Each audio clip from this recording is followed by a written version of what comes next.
As of the recent Spearhead update, the US has now got its hands on the brand new F15C Golden Eagle, a jet that sits at 14.3, making it the highest BR aircraft in the US tree at the moment. And with this high BR rating, you probably expect this thing to be a strong, dominant force, better than the F15E and MSIP, but for reasons we'll go into, a large majority of the player base, myself included, are pretty disappointed with this thing's implementation into the current ARB climate. As from what we can tell, the only things that make the F15C Golden Eagle any better than the F15E or MSIP variants is the AN APG 63V3 radar, ball pods, and the option to house AIM-120 C5s.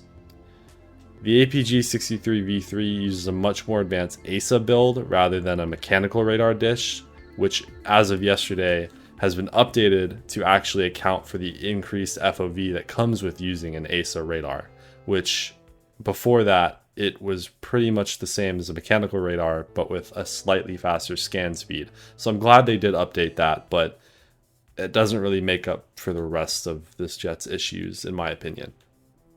The lack of meaningful upgrades are a pretty big disappointment, like I said, seeing as the Golden Eagle is capable of housing AIM-120Ds, AIM-9Xs, and the EPOS system in real life, which, if they had been implemented in the first place, would have 100% warranted this jet being placed at 14.3 or even 14.7.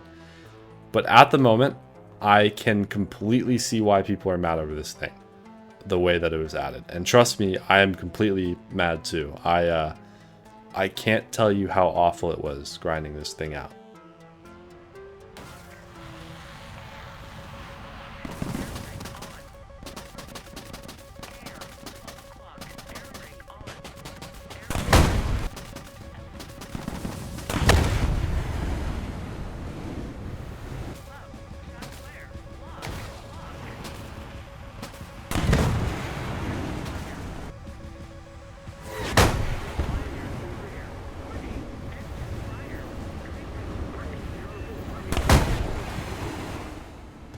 In order to get a good idea of how this thing should actually look in game, let's take a look at the jet's implementation in real aerial combat. In the 1990s, the US's air program was aging quickly, and with the F-22's development costs ballooning, the US needed a cheaper alternative to bring their fleet back up to standard, and thus the F-15s would once again be retrofitted for modern combat. One of the models to receive this treatment would be the F15C, which would be entered into the Golden Eagle program, a program similar to the multi-stage improvement program that had previously been used to upgrade and retrofit models F15A through F15E, so that they could be used in relevant modern air combat. The Golden Eagle program would be officially rolled out in the early 2000s, and around 200 F-15Cs and F-15Ds would be brought up to standard with a variety of impressive upgrades. One of these being the new AN APG 63V3 ASA radar, which would give the jet stronger, quicker, and more stable locks at a larger field of view. The upgrades also included the EPOS system, which could jam enemy radars and deploy decoy countermeasure systems.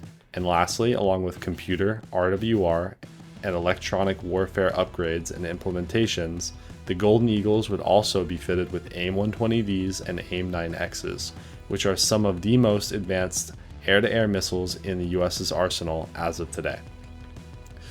The F-15C Golden Eagle would not see any combat, but would instead be primarily used in homeland defense operations, intercepting unidentified aircraft, and enforcing air policy. The jet currently acts as a stopgap until the F-15EX rolls out sometime in the future, at which point it's likely that the F-15C and D Golden Eagles will be retired, which is a shame since the name is pretty cool.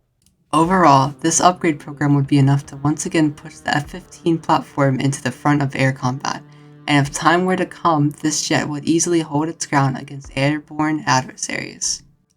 In War Thunder, however, this is not the case.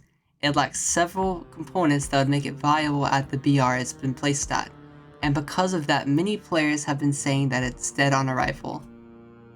A common point is that its jousting capabilities are alright, but as soon as the phase of the game ends and the combat gets to below 15 to 25 kilometers, the F-15's effectiveness starts dropping drastically. Unlike jets like the FA-18C late, which can still hold its own in dogfights after the joust, The F-15 is extremely ineffective in dogfights, and especially against things like the Mirage or Eurofighter, which are cited as some of the quickest and most maneuverable jets at their BRs. When it comes to ground RB, this thing lacks the superb loadout that the F-15E has, making it a pretty mediocre ground pounder too. So with that in mind as well, it leaves a lot of people confused as to how this thing was supposed to be used at all. There seem to be a million better options for top tier air RB and ground RB, so why would you pick this thing over better options? As to be expected, in-game this thing performs pretty poorly. Its maneuverability and speed is worse than the F-15E, and it's yet to receive its double pylons for additional munitions. And its radar was heavily nerfed upon release, having pretty much half the FOV that it currently has. But like I mentioned earlier, this issue has been fixed as of yesterday. Thank you Gaijin for doing something right.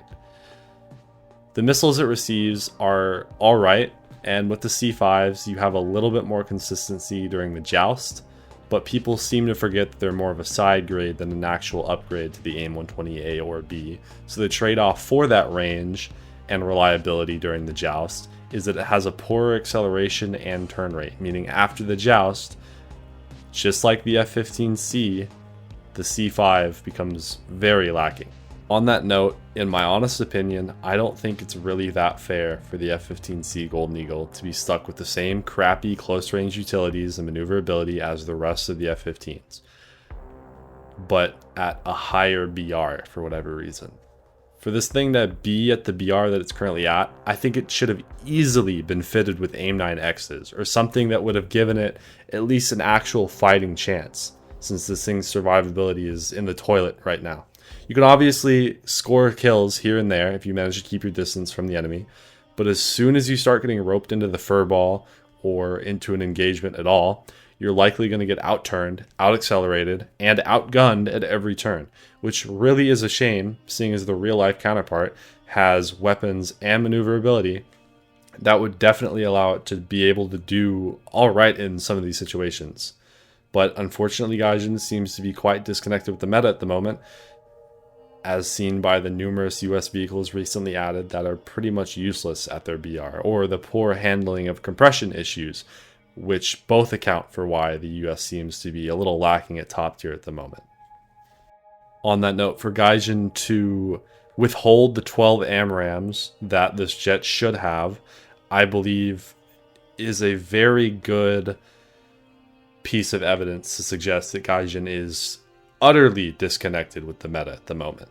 For them to look at the F-15C Golden Eagle and see that it has pretty much the same radar with slightly faster scan than the F-15C and F-15E, and for it to have slightly better weapons than the F-15E and F-15C MSIP, and for them to say that we should wait before we add anything that'll make it good, because who knows, maybe if we just throw an already dog shit platform up to 14.3, it might just dominate the meta, which for any player who interacted with the vehicle during the dev server or went online and saw any of the posts about it being completely awful, it's very obvious that any player can see immediately that this thing was not meant for that PR, or that it's unequipped.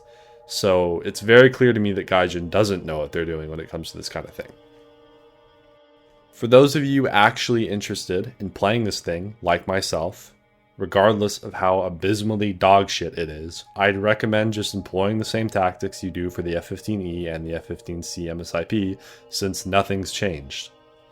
So spading it out with napalm base bombing, and then once you get a good loadout, so more AMRAMs or Sparrows or Chaff, whatever, I'd recommend side climbing to about 9,000. And when I mean side climbing, I mean going completely 90 to your team and then up until you reach that altitude.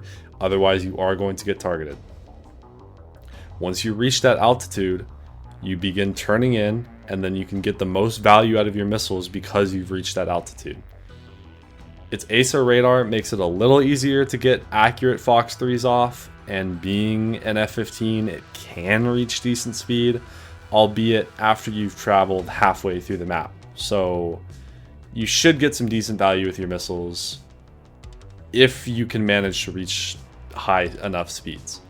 Speaking of missiles though, I'd recommend taking 2 AIM-120 C5s, 3 AIM-120Bs, A's, 2 Sparrows, and if you really think you're going to get into close range engagements with this thing, maybe you can take an extra AIM-9. Some people play this thing like kind of weird, but I usually like to stick up in the sky because that's where I work best, flinging missiles from 25 kilometers out. I usually don't find the AIM-9 to be very useful.